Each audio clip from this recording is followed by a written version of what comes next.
Welcome back to Hear Me Out. I'm Dee, I'm E. and today's video is about a former daytime TV host that used to be very beloved and had a very large fall from grace. That would be Ellen DeGeneres. So, apparently she's decided to come back out of, I don't know, hiding or exile or wherever she was. And we found this Rolling Stone article with the title or headline: Ellen DeGeneres addresses getting kicked out of show business on her new comedy tour. It's been a toll on my ego. Hmm, I Hmm. guess. What are we talking about here? So this article is by Christy Lee Yandoli. And she says the former talk show host tackled her public cancellation on the first night of her Ellen Last Stand Up tour, which she says will be taped for Netflix special this fall. I don't miss Ellen. As she strode onto the famed comedy stage of the Largo and the Coronet Theater in the heart of West Hollywood on Wednesday night, Ellen DeGeneres was a woman in command. A sold out crowd of about 200 fans burst into roaring applause, eager to see the comedian turned talk show host return to her comedy roots on the first night of her Ellen's Last Stand Up tour. And she didn't disappoint. Dressed in a simple black long sleeve shirt, white pants, and sneakers, DeGeneres addressed the elephant in the room with her first words. I used to say that I didn't care what other people thought of me, and I realized I said that at the height of my popularity, DeGeneres said, prompting the audience to erupt in laughter. It's such a waste of time to worry about what other people think. Right now, I'm hoping you're thinking, this is marvelous. I'm so happy to be here. But you could be thinking, let's see how this goes. I don't know why people laugh at that.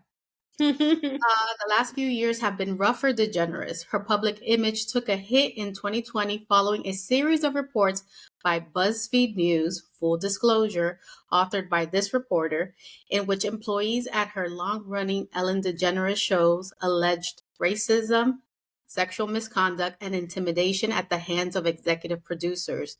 Three top producers were fired in the fallout, and DeGeneres issued an on air apology. While she stated that she had been unaware of the toxic work culture, she acknowledged that I'm in the position of privilege and power. I take full responsibility for what happens at my show.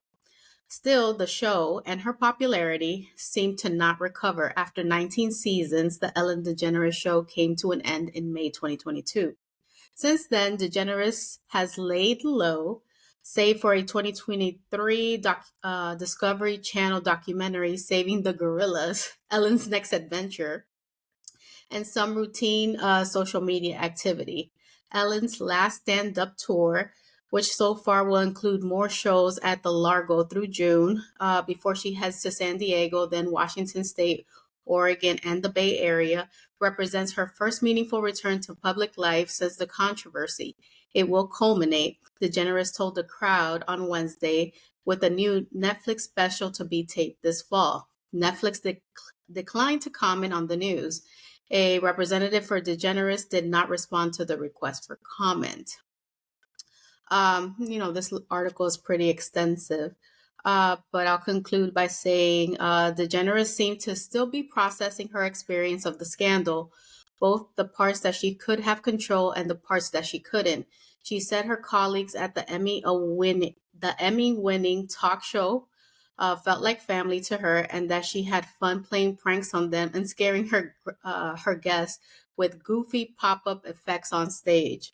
She also said that she was an immature boss who didn't know how to be a boss. What do we think? Well, I think, hmm, I think that there was this very interesting reckoning that happened during the pandemic. Obviously, the pandemic was a very weird time, very Mm-hmm. weird. It is hard to believe we still went through that. But there was a reckoning in the sense that a lot of people, employees in general, felt like they were no longer going to allow themselves to be used and abused and brutalized by employers anymore.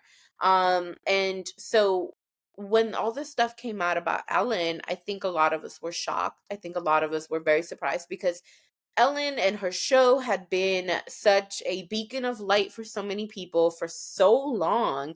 People were obsessed with Ellen. Ellen gave off this image that she was like your bestie, that she was someone who was just like fun to hang out with. But interestingly enough, since then, there have been various clips that have circulated online, in particular on TikTok, where some of the things that she said and did on her show towards certain guests were pretty rude. For example, the way she treated Taylor Swift and the picture she would post of her exes or supposed exes, and kind of trying to force her to talk about it, despite the fact that Taylor asked her to stop. So there are a lot of instances, various times where she made some people feel uncomfortable. And we saw that on air, but for whatever reason, I think everybody had this like rose colored glass when it came to Ellen. And when that shattered in 2020, I didn't see a way for her to recover at all. Like, Mm-hmm. at all. But America loves a good comeback story. And if she some way, somehow finagles her way to actually have a popular Netflix stand up special, then I guess some people are ready to be forgiving and move on. I don't really care for her, so I'm good. I don't really like Ellen.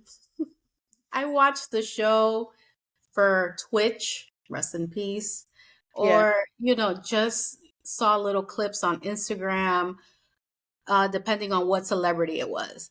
But I Yeah. really thought that she was kind of mean. She has this dry humor that I can't get with. Hmm. And I just particularly didn't like when she would do things that would scare people. Oh, So yeah, yeah. I immediately thought, he who shall not be named, Brother Love. There was an instance where she showed him a clown and he doesn't like clowns. Yeah. Kim Kardashian, spiders. Like, why would you do that to people who are coming on the show? Yeah. When you have these phobias or fears. I don't Right. think it's funny, in my opinion. I don't know if other people find that funny. Yeah. And I don't. She just seems standoffish to me. I don't know why she was on air for so long. Yeah. Maybe because she was different compared to Oprah. Oprah was more Right, right. journalistic. And, after Oprah, there was Ellen, which was a lighter kind of show. But Yeah. I never liked it. I don't think she can come back from it. I don't think she's funny. I don't know what else to say. Yeah. No, I mean, I don't know. And then you mentioned Twitch, like everything that happened with him. I mean, obviously I'm not saying it's Ellen's fault, but that always just felt so strange. That whole situation. And so I really can't see like her the same way again. Because I did used to like her. I did think that she had some good moments and everything, and she did great things for a lot of people. So there were a lot of times where I thought like, oh wow, like she's pretty great. But I feel that like being who she was at that time and to not have known that these things were going on in your company, it never set right with me. Mhm. It felt like there wasn't really all that much accountability. Like she took some responsibility, right? But it's like, are you only doing this because you got caught? Of course. It's the standard. Let me just say this, get it out of the way. She Yeah. probably saw it, Yeah. allegedly. I don't want to be sued. We don't want to be sued. But Yeah. I mean, if she has like this environment, like it's so based on her behavior, I think she created an environment that was the same way. Yeah. Yeah. So if she was kind of nasty, I can only imagine executive producers or Yeah. directors or whatever also being the same way. She has this, celebrity to her. So she was already probably acting a certain kind of funky way. Right. There's celebrities coming in and out, who's of the friends and blah blah blah. So, all the lower level people always get, shat on in the Yeah. nicest way. So, I think that like some my final thought on Ellen and just all of this in general, I think, is that, like I said, the pandemic was a weird time, but it was such a time of reckoning. And I think that celebrities who are doing things like this, right? Because we've also heard rumors about Jimmy Fallon and his toxic work culture and all that stuff. To me, it doesn't make sense anymore that you can try to come out with any kind of explanation or apology to say, well, I didn't know. How could you not? At this juncture, at this point in time, how could you not? mhm, And how could you expect that it wouldn't come out, right? Like, people learn that for years we were told by our employers that you cannot work from home. It's not possible. And then when we were forced to work from home, guess what? They made it possible. And then they wanted us to go back. Why? Oh, because no, we need to be back in the office. So there's a lot that happened, mhm, obviously on the micro level with us regular people, but also on like their level, right? Like celebrity people and in that whole world of entertainment, because subsequently we've had a writer strike. I think that's the longest writer strike in history. We had an actor strike. That was a pretty long strike as well. There have been a lot of things that have happened that should be eye-opening for these people in power to like know, oh, well, let me actually treat my people better. And I don't know that that's something that Ellen really did, and I don't know that it's something she could do again. And so it's crazy to think that anybody at this point in time, with the fact that everybody has a voice now, could think that they can get away with having toxic work culture in any setting whatsoever. mhm. Ditto. Guys, let us know what you think in the comments. Do you like Ellen? Do you miss her show? Are you going to look at this Netflix special? Do you think that Ellen had an environment that was conducive to, I guess, people being treated bad or being treated in a certain kind of way?